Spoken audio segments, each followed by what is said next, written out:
Welcome to Angelo's Tennis.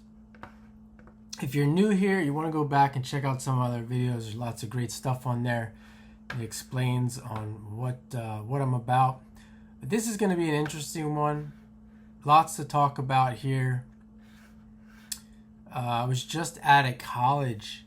I was at a college match, and I haven't been to that many college matches because I don't particularly like the college tennis scene. But I went to this match. It was at the University of Pennsylvania. It was University of Pennsylvania versus Old Dominion. Old Dominion is in Virginia, I believe. Pennsylvania is part of the Ivy League. And I'll put some videos here up on the screen, and I'll be posting more as time goes on.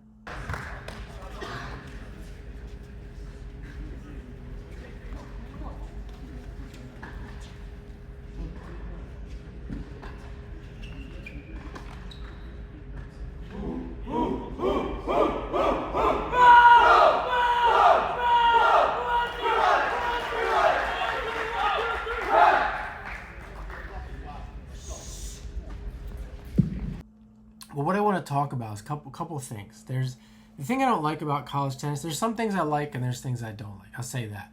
And when I was there, I started getting the feeling of being at college, even though it's in like Center City, Philadelphia. I had that feeling of being at college again, which I do like that. I do like that feeling because there's something about the college scene about that. I mean, I think I know why. The real reason why, it's because that's where all your peers are funneled. When you're 18 or 19, you pretty much, if you want to be around women, just throw this in there. If you want to be around women, that's one of the places you got to go when you're 19, because that's where they all go. And speaking of all that and college and girls, I did graduate from college. I went to Kutztown University. And as my Arabic friend that I grew up around, one of my good friends calls it Kutztown University. If you know anything about that, Kutztown. There's my credentials.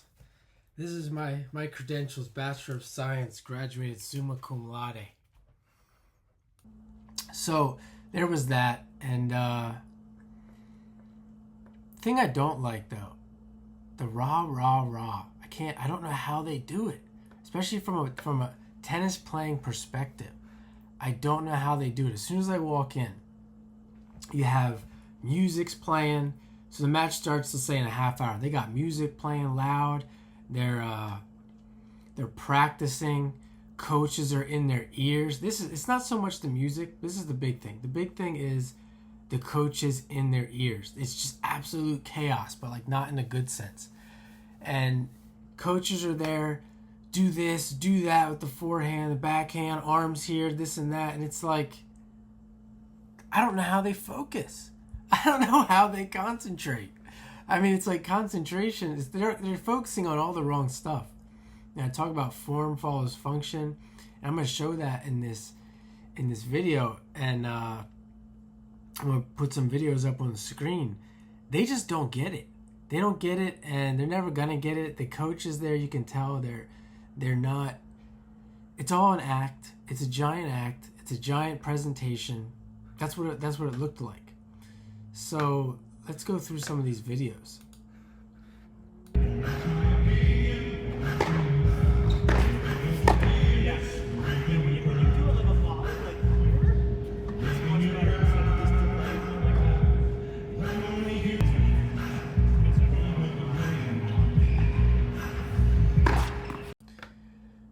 So the first one here, we got this guy. He looks to be like their number 1 or 2. And he looks like an Indian guy. He looks a little bit funky. And the coach, this is literally right before the match starts. The coach is talking about his backhand. And it looks like, and I'm going to tell you what this really is, by the way. And the coach is trying to correct his return of serve backhand. And the guy he's kind of loosey goosey on the backhand. He's trying to get him to. He says you can hear his voice. It says trying to make it more like a volley. He's trying to get him to shorten it up and keep it stiff. Well, first of all, the fact that he's doing that right before the match starts is absolute nonsense. None of that is going to change. He's complete. In my opinion, this is why college. If you go to college and you want to play pro, you're not going to make it pro because you got so much trash put in your head. I don't know how these people can think straight. And it's just constantly being fed into your brain, ruining you. And it doesn't matter. In the end, it doesn't matter because none of these guys are going pro. They might play ITFs, futures, but it doesn't matter. They're not going to go pro. They're not there to go pro. They never. That's just that college is never going to. For this reason, is never going to be that. Which I'm going to get more into as this goes along. But this is one of the reasons why it's not a good thing to go to college if you're trying to go pro. But like I said, it doesn't matter because majority of people really will never have that experience. So here he is, and talking about this backhand here.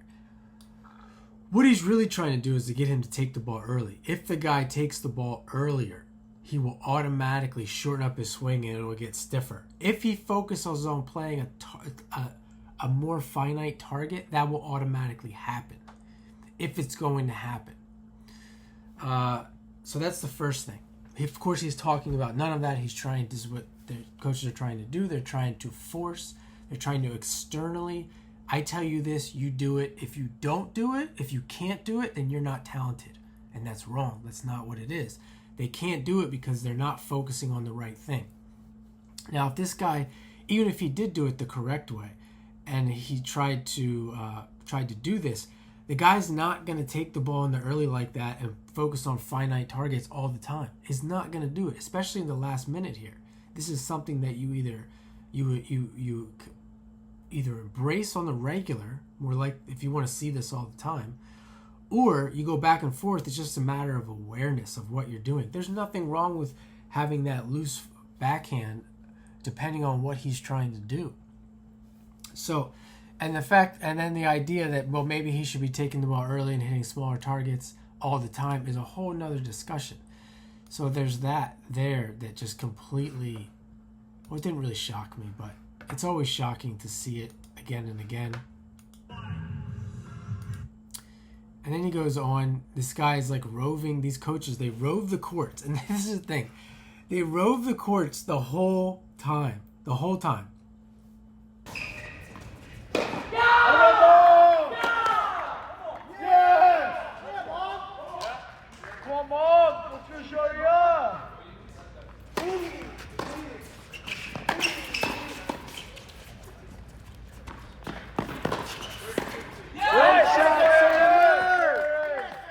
And constantly yapping. Like, I'm talking about during the match, between points. This is the way college tennis is. And this is another reason why it's absolutely terrible for your tennis. Because this presentation, this performance that they put on, this circus, this is what everyone does. It's like this is what they're supposed to do.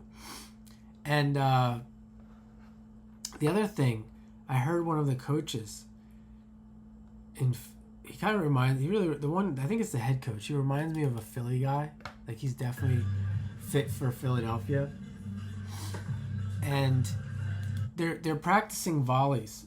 And this is a cool thing that, sorry, my allergies, I'm getting bad. So this is a cool thing I did see them do. They're practicing the volleys, and they're just ripping balls at the guy on top of the net. And I did like that because that's something that I don't do because I don't play doubles very often. But if I did play doubles, this is what I would do, and I would get good at. So this is the idea of practice to get better, where you see people getting on top of the net. You can learn this.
especially if you have pretty good reaction speed already, you can get on top of the net and just have someone, you got to have someone just ripping balls at you and get good at staying calm and focusing on where you want to hit the ball and just kind of direct it there. And that's what we're doing. And you can see the guys that struggled and then the guys that were really good at it, which is really cool to see. I'll put some video up on the screen. But then the head coach made a comment when they were playing doubles, when they were warming up. He said, no touch volleys. We're not touch volleys at all. We're just going hard and putting balls away and moving forward. And that, again, is this, for singles, absolutely terrible. But again, it doesn't matter because it's all about them winning their match. It's all about the team. This is just, which is fine. I'm just saying, this has nothing to do with bettering your tennis. It will actually make you worse. Because when you go to extremes like that, and you make extreme statements like that, you lose your adaptability. And make no mistake about it, these guys, when they leave at the end of today having all of that inserted into their brain. If they're not blocking that out and they're actually accepting it in, they have to change that. They have to change their brain. And if that's becoming like permanent, it's very difficult to do that. And if from a chaotic standpoint, it's confusing to the brain and it's just, to the mind. So there's two pieces. It's the confusion of the mind, and then there's the, if it happens enough, they're changing their brain in a way that they go back to play independent tennis, quote unquote independent tennis, where they have to think independently. It's going to affect their performance. And there was another video I'll put up. The guy was working on his serve, literally working on his serve right before the match, and he was telling him to do something he's never going to do, and you'll see that in the video.